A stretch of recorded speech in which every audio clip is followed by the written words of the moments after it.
Yep. Alright, well, it is April 7th. We're about a weekend here in Camiaco, Bolivia. And we just finished our siesta time. So this is a pretty normal day. This morning we got up and had devotional around 7 o'clock in the morning. So someone else will share and I'll try my best to translate during that time. Then we worked for a little bit, had a breakfast. We eat a lot of bread and yuca. It's kind of like a potato root, and rice and other carbs for breakfast normally, with tea or coffee, or a lot of chocolate milk too, with powdered milk. And then we get to work. So this has been a lot of our work right here. When we started, probably the pasture went until about here. And so we've been chopping all of this down with machetes. So machetes and something else called a gancho. It's like a little stick you use with one hand to pull it back and whack away with a machete. So we all have blistered hands for doing that. And there's a lot of spiritual lessons to learn when you do hard physical labor, but the more hard physical labor you do, like a little bit, your mind checks out a little bit more, and you just start saying thanks to God. So it's been hard. It's been really hard work, to be honest. But the pastor did this whole field right here completely by himself. And so we're really glad to be able to come alongside him and help him. So normally after we do that for, I don't know, maybe 3 or 4 hours in the morning, we take a break for lunch, and then we siesta about 1 o'clock to 4 o'clock. The word is a little misleading, because siesta, it's like, oh wow, I'm going to get such good rest. Mostly it's like, do I try to sleep on the cement floor of a church, or between 2 plastic chairs, or on an ant-covered table? Or do I go down to the river and try to wash my clothes in river water? That's siesta.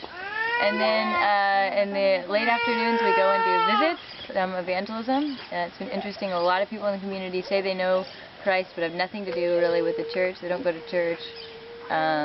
So there's kind of a disconnect that we've been seeing a lot here, and just trying to figure out what's going on, what's the spiritual root of that. And then in the evenings, it seems like pretty much every evening we have something going on at the church. Well, pretty much the church is 1 to 2 adult families, and the rest is completely full of children. So it's an interesting thing of like, how do we steward these lives well? Again, a lot of my role in the afternoon time and the evening time is kind of serving as like a translator for my team, but I share a lot too. So we'll do some worship songs in the evening and share some different things, or do discipleship or games, or we did like a women's time last night. So that's pretty typical. It is very hot here. It's like a Texas summer with pretty high humidity and more mosquitoes than I've ever seen in my life. So they told us coming in it was going to be pretty hard, and it has been in some ways, but in other ways it's been really wonderful. It's been super great to be able to disconnect from internet and from a lot of other parts of that world. You know, we have a game going on where there's a bunch of pigs that are always running around. We call them chanchos. That's the word for them in Spanish. And so we have a game where, you know, you get a certain amount of points for popping one on the butt. So we're chasing chanchos around all day, and we have horses walk through our pasture in the morning, and you know, I've bathed in the river for the past week and just trying to wash our clothes by hand. So oh yeah, and the river has anacondas and piranhas in it. It's so funny. The first night they're here, they're like, you should probably sleep inside. We're saying, why? And we learned the name for all sorts of creatures that night, like foxes, bats, scorpions, fire ants, 3 other types of fire ants, and lots of mosquitoes, because those are all the reasons they give us for sleeping inside. But we decided the stars were worth it to sleep outside, so that's what we're doing.